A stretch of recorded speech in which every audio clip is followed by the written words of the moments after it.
Hi, Story Makers. 이번 주는 설 연휴가 있는 주간입니다. 많은 분들이 고향 갈 생각에 지금 설레어 하면서 예배를 보고 있지 않을까 그런 생각도 듭니다. 고향 가셔서 과연 믿는 사람답게 잘 섬기고 또 좋은 영향력을 끼치시면 감사하겠습니다. 오늘로써 이제 역대서 공부 강의 마지막이 됩니다. 그동안 역대서를 공부하시느라고 고생 많으셨습니다. 되게 어려웠죠. 범위도 넓고. 그렇지만 그동안의 역대서 공부를 통하여서 어려운 공부를 하는 그런 훈련을 잘 받은 것 같습니다. 그리고 어려운 말씀을 또 집중해 듣는 그런 훈련도 잘 받았습니다. 이제 내공이 많이 생겼을 것 같은데 세번맞기에는 이제 아주 쉬운 요한복음으로 편안하게 공부하면서 아주 깊은 은혜를 받을 수 있기를 기도합니다. 오늘 마지막인데 정신 차려 집중해서 잘 들으시고 끝을 잘 마무리해야 되겠습니다. 이제까지는 졸면서 들었다 하더라도 오늘은 깨어서 들으면 다 은혜가 됩니다. 끝이 좋으면 다 좋다 그랬죠? 오늘 잘 들으시기 바랍니다. 오늘 말씀의 제목은 유다 예루살렘의 성전을 건축하라입니다. 요절 말씀은 33장 23절입니다. 우리 함께 읽어보겠습니다. 자, 시작. 36장 23절. 자, 시작. 바사왕 고레스가 이같이 말씀하노니 하늘의 어께서 세상의 복을 내게 주셨고 나에게 명령하여 유다 예루살렘의 성전을 건축하라 하셨나니 너희 중에 그의 백성된 자가 다 올라갈지어다. 너희 하나님 여호와께서 함께 하시기를 원하노라. 은혜로우신 하나님 아버지, 저희들에게 그동안 하나님 말씀을 주셔서 감사합니다. 저희가 말씀이 어렵고 그러했지만 그러나 이제까지 인내하고 하나하나 배우면서 은혜를 받게 하셔서 감사합니다. 아버지 하나님, 오늘 참 이스라엘 유다를 심판하신 하나님, 또 그 가운데 당신께서 나타내 보여주신 크신 긍휼과 사랑을 배우고자 합니다. 성령께서 이 시간 함께하여 주시옵시고 우리를 자기 백성 삼으시고 우리의 하나님 되시고자 하시는 하나님의 우리를 향한 간절한 소망을 저희가 심령 깊이 영접할 수 있도록 도와주시옵소서. 예수님의 이름으로 기도합니다. 아멘. 오늘 본문에는 아주 대조되는 두 왕이 나옵니다.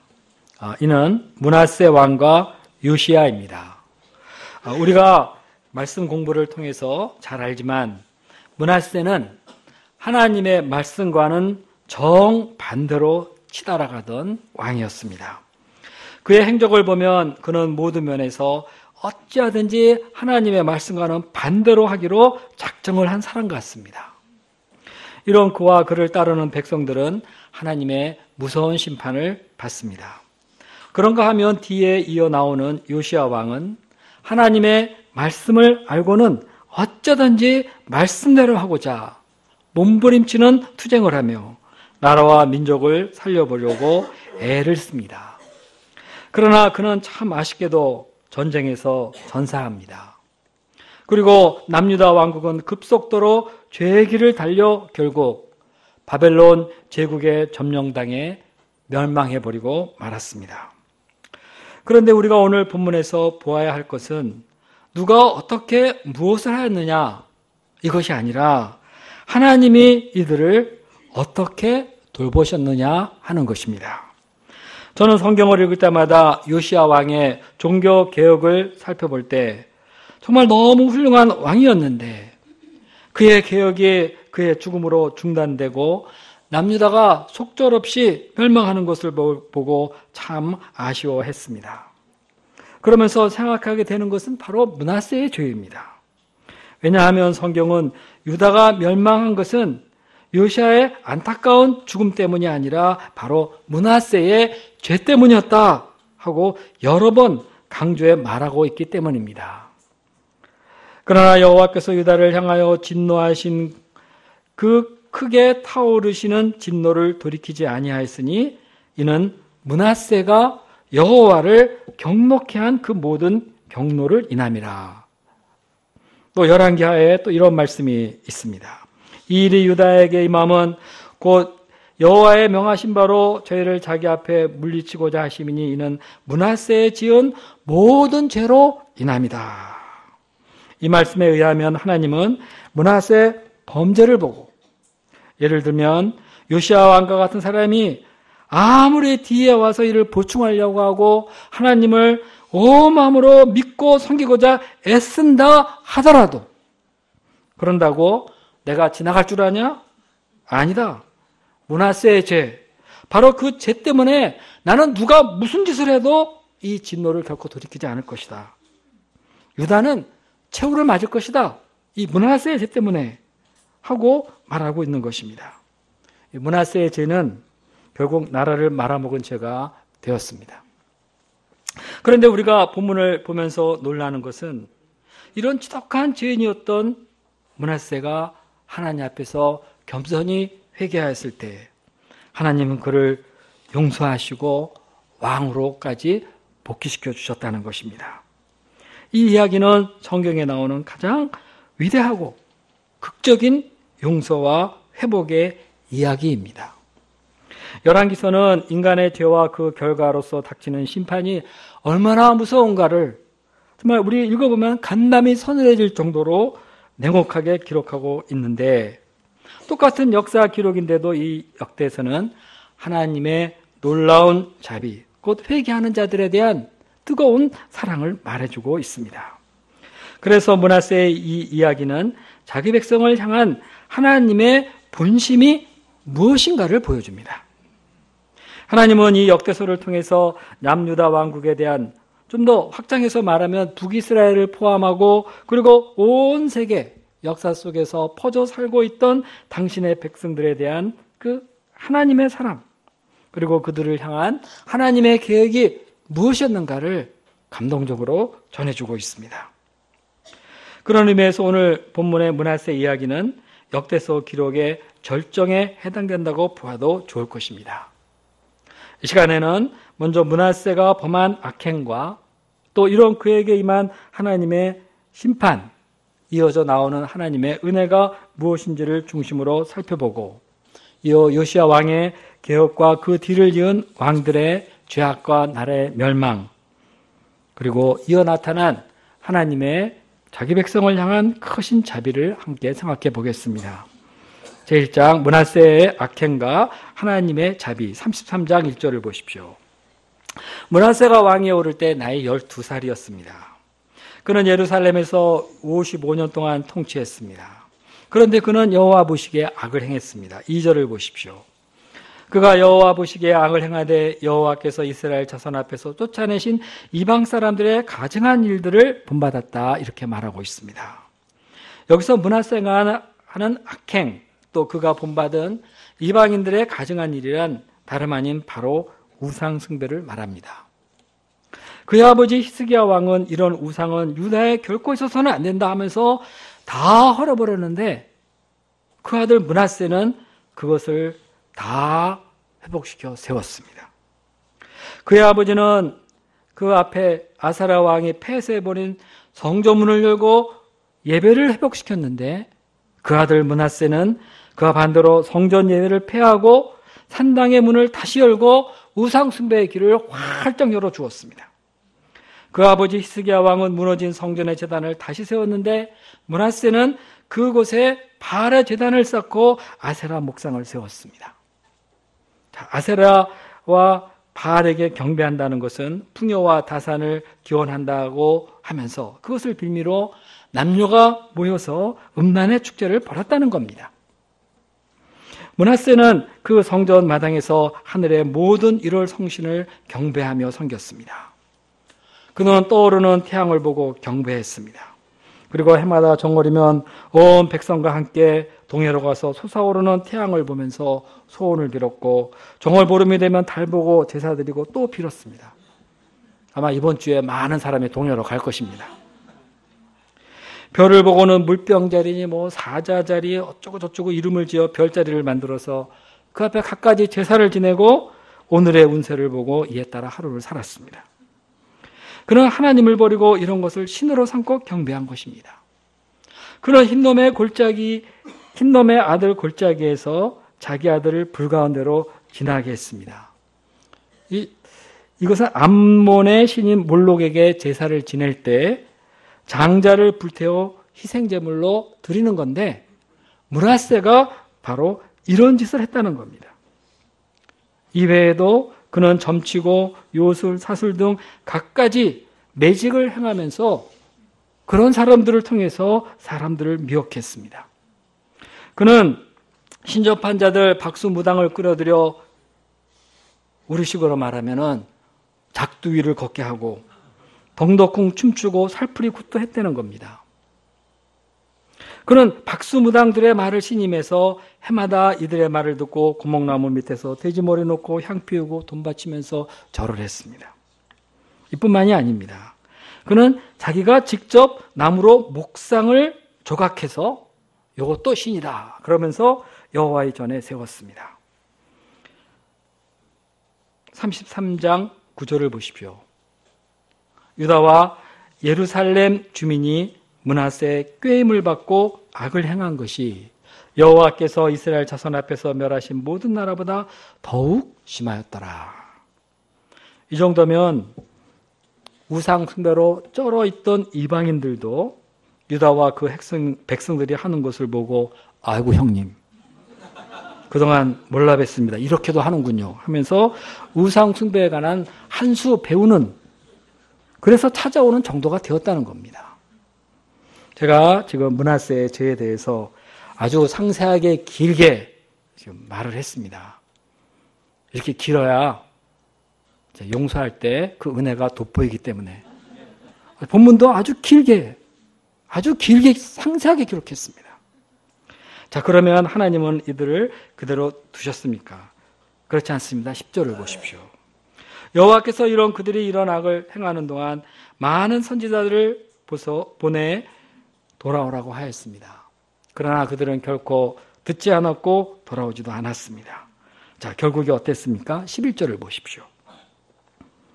여호와께서 아수르 왕의 군대 지휘관들이 와서 치게 하심에 그들이 므낫세를 사로잡고 쇠사슬로 결박하여 바벨론으로 끌고 간지라. 하나님은 므낫세를 쇠사슬에 매어 멀고 먼 적국 바벨론까지 끌고 가셨습니다.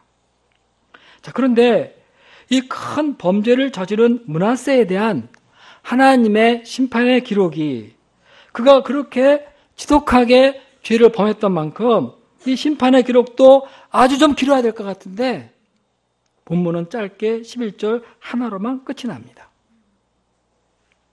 그리고 그가 이후에 어떻게 변화되었는가 그 이야기에 초점을 맞추고 있습니다. 자, 이것을 보면 역대서는 확실히 징계보다는 회복에 초점을 맞추고 있는 것이 사실입니다. 자, 12절과 13절을 우리 다 함께 읽어보겠습니다. 자, 시작.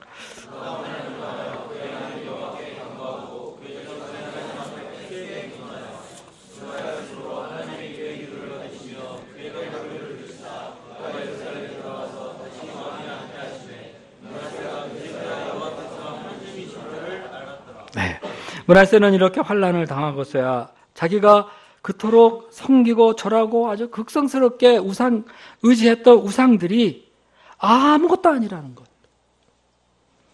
자기를 조금도 도와줄 수 있는 그런 것이 아닌 아주 헛된 것이었다 하는 것을 깨달은 것입니다. 이랬을 때 하나님의 반응이 어땠습니까? 하나님은 아니야, 깨달아도 소용없어. 이제는 다 끝났어. 너는 거기서 그렇게 있다가 고통 가운데 죽어야 돼 하고 말씀하셨습니까? 13절 후반절을 보십시오. 하나님이 그의 기도를 받으시며 그의 간구를 들으시사 그가 예루살렘에 돌아와서 다시 왕위에 앉게 하시매. 이 말씀에 인간의 희망이 있습니다. 이 말씀은 우리가 성경 공부하면서 발견하게 되는 정말 가장 위대한 사랑의 이야기 중에 하나입니다. 어떻게 이런 말씀이 있을 수 있습니까? 하나님은 누구든 하나님 앞에 엎드려 겸손히 회개만 하면 그 사람을 불쌍히 여기시고 그 기도를 들으시고 용서해 주십니다. 그뿐만이 아니라 다 회복시켜 주십니다. 그러므로 누가 어떤 죄인이었다 하더라도 이제 다 끝났다, 이런 식으로 결코 말할 수 없는 것입니다. 나는 도저히 용서받을 수 없어, 난 죄가 너무 커 하고 말할 수 없습니다. 누구든지 그렇게 말한다면 그것은 하나님을 모르는 소리입니다. 그는 자기가 만든 하나님을 지금 믿고 있는 겁니다. 자기 양심은 자기를 도저히 용서할 수 없어도, 정말 용서받을 수 없을 것 같아도 하나님의 긍휼과 자비는 어떤 죄인이라도, 어떤 죄라도 다 용서하실 수가 있습니다. 이 사랑이 얼마나 위대한지 찬송가는 바다를 먹물 삼아서 쫙 쓴다 그래도 다 쓸 수 없다, 그래서 찬송을 하였습니다. 모날사라도 이렇게 용서하시고 구하시 주시는 하나님, 구하게 발견되는 이런 하나님의 크신 자비는 하나님의 독생자로서 이 땅에 오신 예수 그리스도 안에서 꽃피우고 완성이 됩니다. 예수님은 하나님의 말씀을 떠나 민족을 배반하고 피도 눈물도 없이 사는 레위와 같은 그 지독한 죄인도 용서하시고 나를 따르라 하면서 제자를 삼고 변화시켜서 인류의 스승 삼았습니다. 성바태. 보기도 부담스러운 이 창녀와 같은 이런 마리아도 용서해 주시고, 귀신 들려 못 쓰게 된 여인도 다 구해 주시고 귀하게 여기고 사랑해 주셨습니다. 남편이 5씩이나 있던 사마리아 여인도 만나 주시고 그 영혼을 구해 주셨습니다. 예수님은 자기를 온갖 시기와 미움으로 십자가에 못 박고 고통 속에서 피 흘려 죽어가는 예수님을 보고 조롱하는 종교 지도자들, 우리가 성경 몇 줄로 써있지만 이 사람들 정말 얼마나 악합니까? 야, 너 하나님의 아들이라며? 내려와봐, 내려와봐. 아무리 사람이 악하다 그래도 죽어가는 예수님 앞에 이렇게 말할 수 있습니까?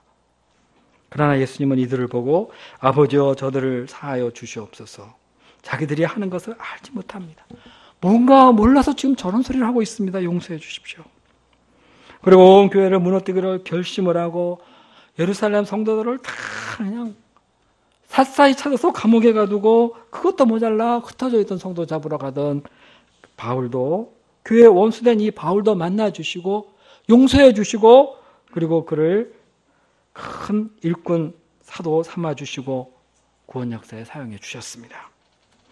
아프리카의 우리 흑인 노예 상인 잔 누턴 잘 알죠?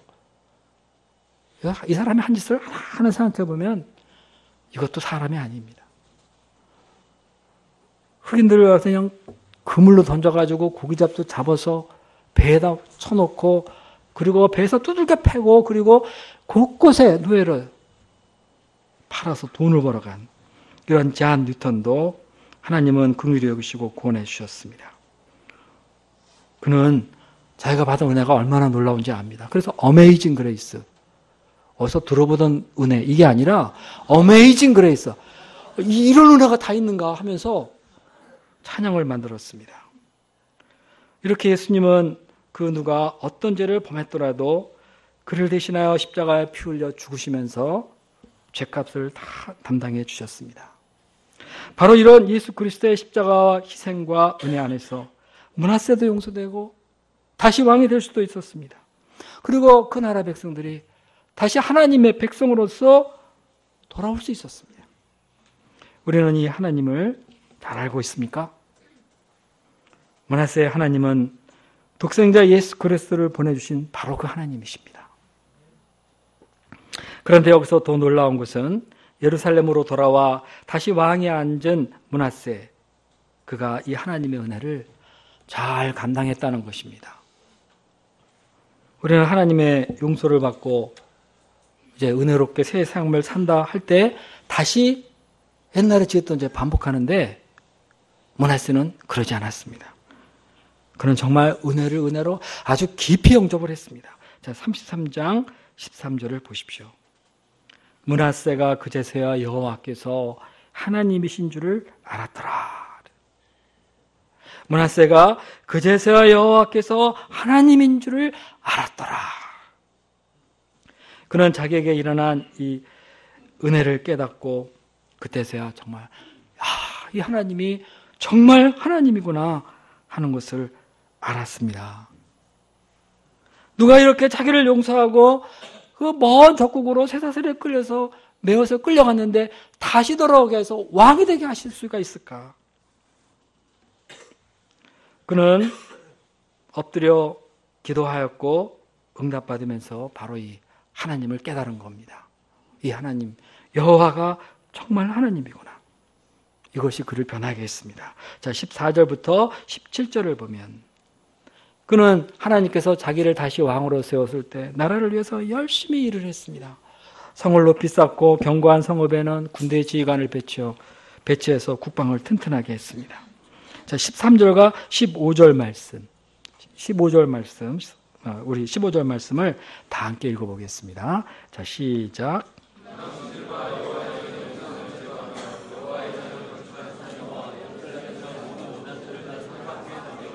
16절도 읽어보겠습니다. 16절.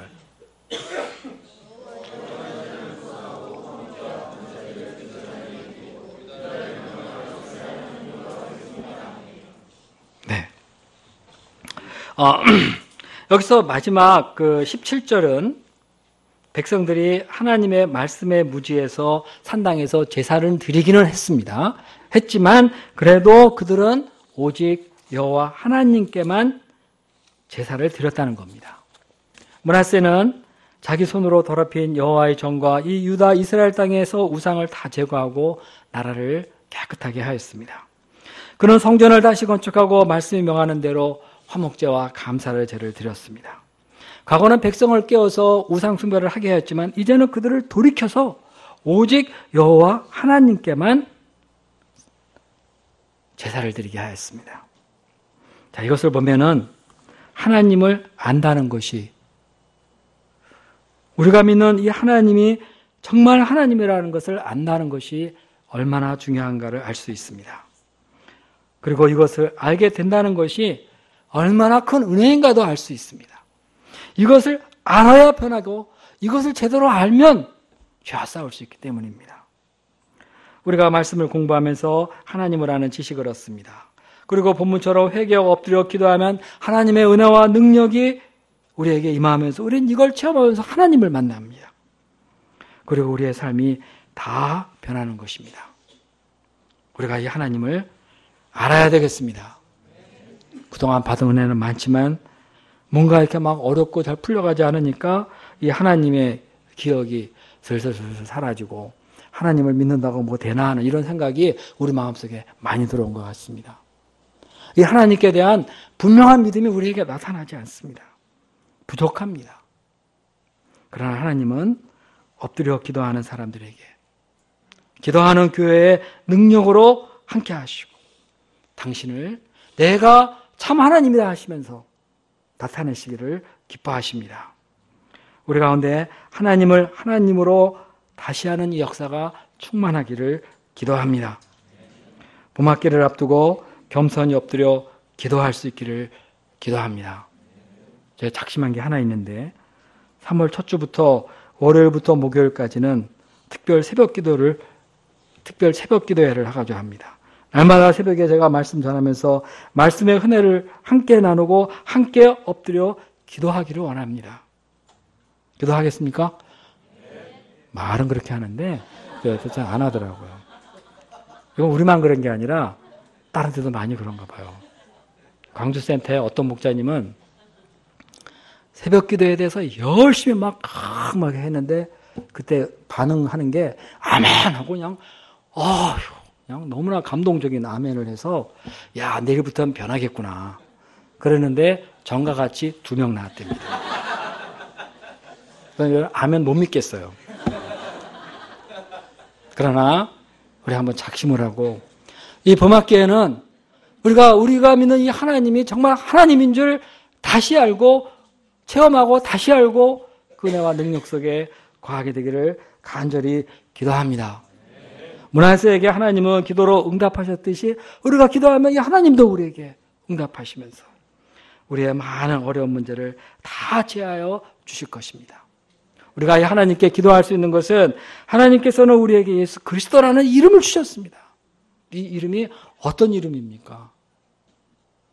이거 같이 뭐 예수님, 뭐 부처님하고 이렇게 나란히 놓고 하니까 뭐 그런 부류에 속한, 그 우리가 믿으니까 조금 더 나은 분, 이렇게 생각하는데 그게 아닙니다. 예수 그리스도라는 이 이름은 엄청난 이름입니다.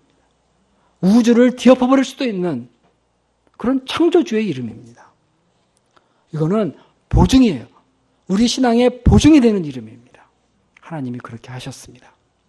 우리가 예수 그리스도의 이름을 믿는 믿음을 새롭게 덧입고 우리 앞에 어떤 일이 있다 하더라도 무엇을 한다 하더라도 이 예수님의 이름으로 간절히 기도하면서 주의 크신 긍휼과 능력을 덧입을 수 있기를 간절히 기도합니다. 제2장 요시야의 개혁과 좌절. 좀 제목이 슬퍼요. 요시야의 개혁과 좌절. 이런 므낫세의 기록은 죄인들에게 나타난 하나님의 크신 은혜를 보여준다면 이제 요시야 왕의 개혁과 그 이후의 왕들의 모습, 그리고 나라가 멸망하는 모습은 사람은 안 변한다는 것. 아무리 개혁을 몸부림쳐도 사람의 깊은 속은 변하지 않는다는 것. 그야말로 멸망에 합당한 존재라는 것을 보여줄 뿐입니다. 자, 일단 34장 1, 2절을 보십시오. 요시야는 나이 8살이 되어서 31년 동안 나라를 통치했습니다. 그는 참 훌륭한 왕이었습니다. 다윗 왕과 같이 하나님 앞에서 좌로도 우로도 치우치지 않고 정말 정직하게 행하였습니다. 그는 왕위에 오른 지 8년이 지난 나이 16살에 조상의 하나님 여호와를 찾기 시작했습니다. 그리고 20살에 유다와 예루살렘의 모든 우상과 산당을 다 제거했습니다.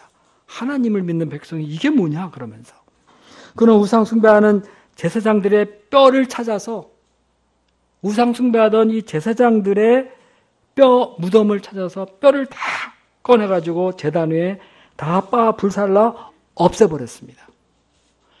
우상을 섬기던 자들의 흔적조차도 이 땅에 있어서 안 된다. 그러면서 그는 제단을 허물고 아세라 목상과 각종 우상들을 다 뭐 부신 게 아니라 빻아가지고 가루를 만들어서 다 버렸습니다. 그리고 저 남쪽 유다부터 북쪽 이스라엘 끝까지 다 돌아다니면서 온 땅을 순회하면서 곳곳에 세워진 태양신 상들을 다 찍어 없애버렸습니다. 그리고 예루살렘에 돌아왔습니다. 그리고 26살 때 대제사장 hil기야를 세워서 레위인을 통해 성전 수리를 시작했습니다. 그러다가 모세의 율법책을 발견하고 그 말씀을 듣게 되었습니다. 자, 말씀을 들은 요시야 왕의 반응이 어떻습니까? 19절을 보십시오. 다 함께 읽어볼까요? 자, 시작. 왕이 율법의 말씀을 듣자 곧 자기 옷을 찢더라. 그는 이것을 통해서 자기 조상들과 자기들이 여호와의 말씀을 듣지 않은 것을 발견하고 우리의 죄가 하나님 앞에 얼마나 큰가, 우리가 얼마나 큰 죄인인가 하는 것을 발견하고 정말 비통한 심정으로 그대로 있을 수 없어서 옷을 막 찢어버렸습니다. 그냥 못 입겠는 거예요.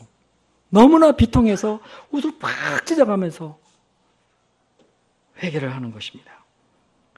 그는 그때서야 왜 하나님이 자기들에게 이렇게 큰 진노를 퍼부으시면서 고난에 처하게 하는지를 알게 되었다는 겁니다.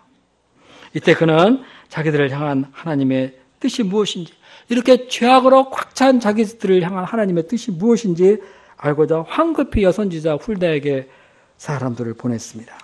이때 요시야가 전해 들은 말씀이 무엇입니까? 하나님은 율법책에 써 있는 대로 그들의 조상의 죄에 대해서 저주하겠다. 하나님은 말씀대로 저주하겠다. 이 이야기를 전해주라고 하셨습니다. 그러나 하나님은 요시야가 마음을 겸손히 하고 말씀을 듣고 옷을 찢고 통곡한 것은 그거는 고려해 주셔서 그가 평안히 죽게 해 주시되 하나님이 작정하신 진노와 저주는 그가 죽은 후에 나라에 쏟아붓겠다. 이렇게 말씀하셨습니다. 자, 이 말을 들은 요시야 왕의 대책이 무엇입니까? 29절 이유를 보십시오. 그는 유다와 예루살렘의 모든 장로들을 불러 모아서 여호와의 전에 올라가 모든 백성에게 언약책을 읽어주고서, 자, 우리가 하나님과 다시 언약해야 된다. 지금 언약이 다 깨져 있다. 지금 언약만이 살 길이다. 언약을 다시 세웠습니다. 그리고 마음을 다하고 목숨을 다하고 여호와를 순종하며 그의 계명과 법과 율례를 전부 다 지키게 했습니다.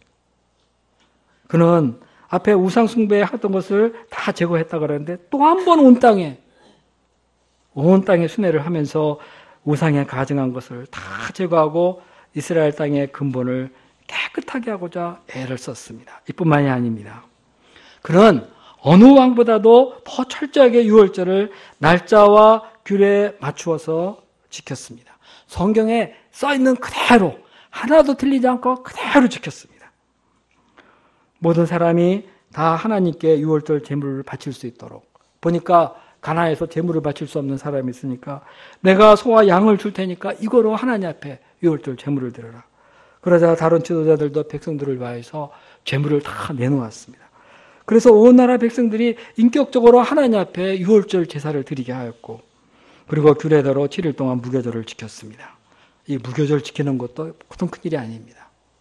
그러나 이렇게 무교절을 이 딱딱한 이 구운 이 떡을 먹으면서 과거 조상들이 하나님의 애굽에서 쓰라린 고통 속에서 노예 생활을 하다가 구원받았다 하는 것을, 그 역사를 기억하면서 지금 우리가 그 은혜로 이곳에 살고 있다.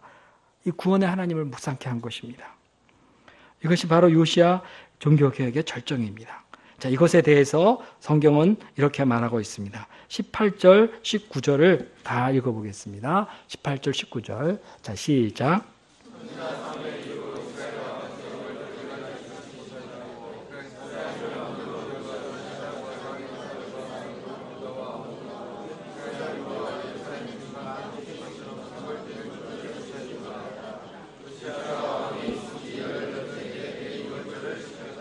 네. 좀 멍하신가 봐요. 말을 읽는 게 막 안 맞고 막 이렇게 저렇게 막 흔들리고 졸고 있는 것 같다는 생각도 들고, 조심하면 안 돼요. 오늘 마지막 날이니까 조심하시기 바랍니다. 예. 요시야가 지킨 이 유월절은 전무후무한 그런 유월절이었습니다. 아무도 요시야가 지킨 것처럼 유월절을 철저히 지키지 못했습니다. 요시야의 이런 종교개혁이나 유월절 규례 준수는 나라에 임하게 될 하나님의 진노를 누그러뜨리기 위한 몸부림입니다. 하나님, 어쨌든지 이 진노를 거두어 주시고 용서해 주십시오 하고, 그야말로 요시야가 앞장서서 모든 백성을 다 동원해서 글자 그대로 지켜가면서 이제 우리 말씀대로 살겠습니다. 언약을 새롭게 하고 구체적으로 실천해가면서 진노를 면하고자 한 것입니다. 그러나 이런 그의 개혁과 투쟁이 오래가지 못했습니다. 그는 애굽의 군대가 북진에 올라오는 것을 막고자 전장에 나갔다가 거기서 활에 맞아 전사합니다. 그리고 그를 이어 나타난 4명의 왕은 총 22년 6개월 동안 통치를 했는데 모두 다 하나같이 하나님 보시기에 악을 행했습니다. 나라는 애굽의 지배를 받아 왕이 애굽으로 볼모로 끌려가고, 그러다가 다시 왕들이 바벨론으로 끌려가 죽었습니다. 느부갓네살 이 바벨론 왕이 예루살렘에 침략해 성전을 부수고 그 안에 보물을 다 뺏어갔습니다. 3차에 걸친 바벨론의 이 예루살렘 침략과 약탈로 인하여서 수많은 백성들이 피 흘리고 죽었습니다. 그때 기록에 의하면은 예루살렘은 피바다가 됐다 하였습니다. 이때 살아남은 많은 청년들이 바벨론으로 끌려가 그곳에서 노예가 되었습니다. 우리 잘 아는 다니엘과 그 친구들, 그 순수하고 촉망되는 이 어린 청년들까지 그 적국에 끌려가 궁중에서 시종 노릇을 했습니다. 자, 마지막 왕 시드기야의 아들들은 시드기야가 보는 앞에서 다 살해됐고, 시드기야는 2눈이 뽑혀서 쇠사슬로 결박되어 바벨론으로 끌려갔습니다. 나라가 완전히 망했습니다.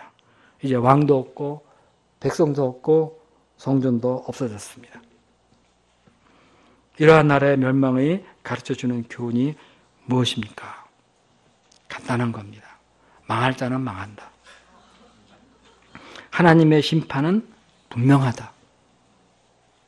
지금은 어떻게 적당히 죄를 져도 지나갈 수 있겠지만 반드시 그 죄에 대한 무서운 심판은 있다. 언젠가는 있다. 그것은 하나님의 백성이라도 마찬가지다. 하나님은 당신께서 기록하신 말씀대로 하신다. 인간은 참으로 심령이 부패하다.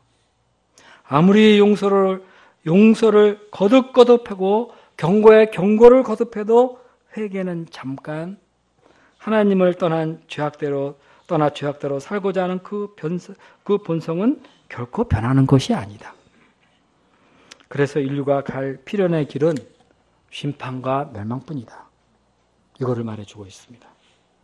우리가 예배 때마다 사도신경으로 우리의 신앙을 고백합니다. 거기에 이런 말이 있습니다. 저리로서 산 자와 죽은 자를 심판하러 오시리라. 자, 그러면 우리 인류에게 희망이 없는 겁니까? 그렇지 않습니다. 성경은 아주 희망의 메시지를 또 이어서 전해주고 있습니다. 36장 21절을 보십시오. 이에 토지가 황폐하여 땅이 안식년을 누린과 같이 안식하며 70년을 지냈으니 여호와께서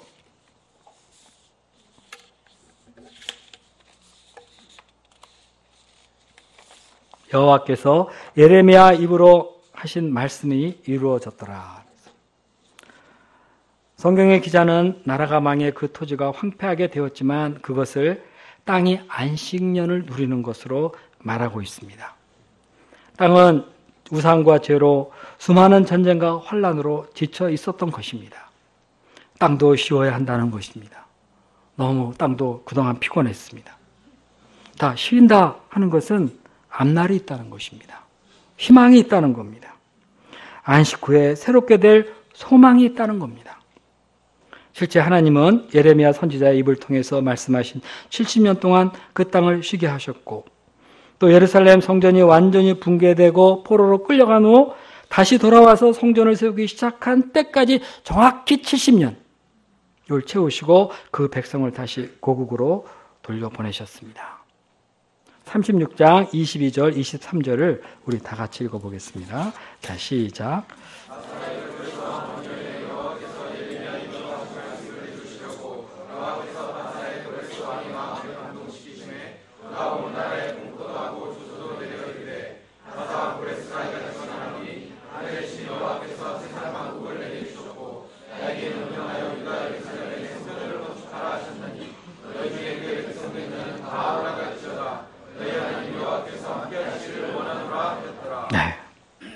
어떻게 이런 멸망의 이야기 속 끝에 이런 이야기가 붙어 있는지 너무나 신기하게 느껴집니다.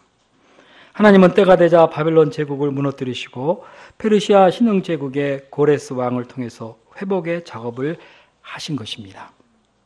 하나님은 당신께서 진노하셨던 백성들을 다시 돌아가게 하시고 당신께서 바벨론 제국을 통해 무너뜨렸던 성전을 다시 세우게 하셨습니다.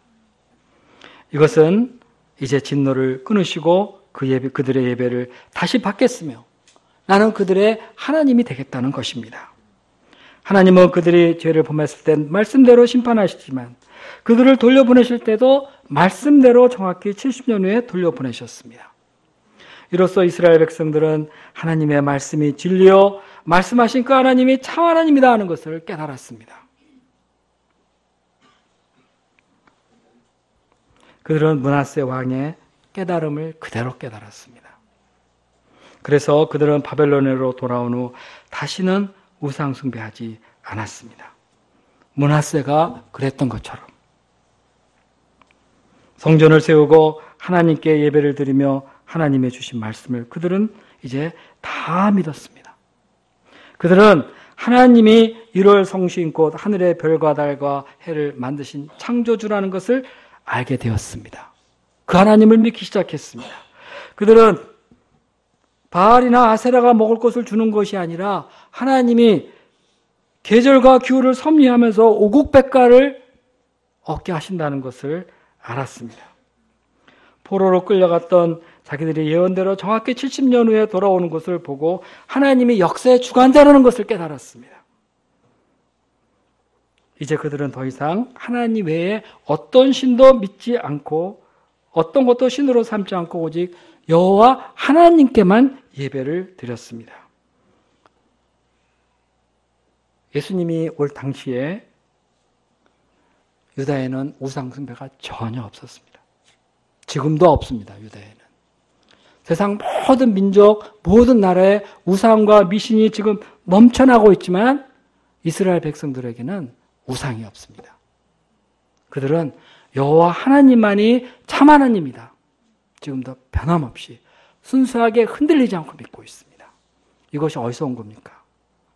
역사 속에서 처절하게 하나님의 징계를 받고 저 먼 나라로 끌려갔다가 다시 돌아오면서 이 하나님만 진짜 하나님이다 하면서 이들은 이제까지 하나님을 믿고 있는 겁니다. 그들은 우상 안 믿습니다. 고통스러우면 주여 약속하신 메시아를 빨리 보내주십시오 하면서 메시아를 기다리며 살아왔습니다. 예수님이 오셨을 때 이런 점에서 역대서 말미에 기록된 므낫세 왕의 범죄와 회심은 참으로 상징적인 의미가 많이 있는 것입니다. 놀랍지 않습니까? 정말 놀라운 민족입니다. 그들에게 문제가 있다면 하나님이 과연 그들에게 약속해 주신 예수님이 바로 그 메시아인가 아닌가 이것만 남아 있습니다. 그런데 그들은 예수님을 그리스도로 믿지 않고 십자가에 못 박혀 죽게 했습니다. 그런데 놀라운 것은 이때 그리스도가 흘리신 피가 그들과 우리 모두의 죄를 위한 속죄의 피가 되었다는 겁니다. 이것마저도 말씀대로 이루어졌습니다. 하나님께서는 예수 그리스도를 통해서 우리를 구원하고자 하셨고 예수님은 우리의 영원한 구주로 임하신 것입니다. 너무나 놀랍습니다. 하나님은 우리가 예수 그리스도의 피로 말미암는 대속의 은혜를 누리게 하시고 이 예수님은 우리의 영원한 성전이 되게 하시고 우리의 예배를 받으십니다. 하나님은 돌아온 유다 백성에게 그렇게 하셨던 것처럼 우리를 위해서 친히 성전을 마련해 주셨습니다. 예수님은 우리의 영원한 성전입니다. 이 하나님은 은혜와 진리가 충만하신 분이십니다. 이 모든 것을 이루신 크신 사랑의 하나님께 감사와 찬양을 드립니다. 우리가 세범학기 요한복음을 통해서 그리스도 안에 있는 은혜와 진리를 배워가면서 하나님을 아는 기쁨을 충만히 누리고 감사와 찬양을 돌려드릴 수 있기를 기도합니다. 기도하겠습니다. 은혜로우신 하나님 아버지, 우리 하나님 아버지께서 저희들을 긍휼히 여겨 주시고 예수 그리스도를 보내주셔서 감사합니다. 하나님 아버지, 저희가 이제 하나님을 아는 백성답게 오직 하나님만을 믿고 의지하고 경배하고 찬양하는 종들이 되게 도와주시기를 간절히 기도합니다.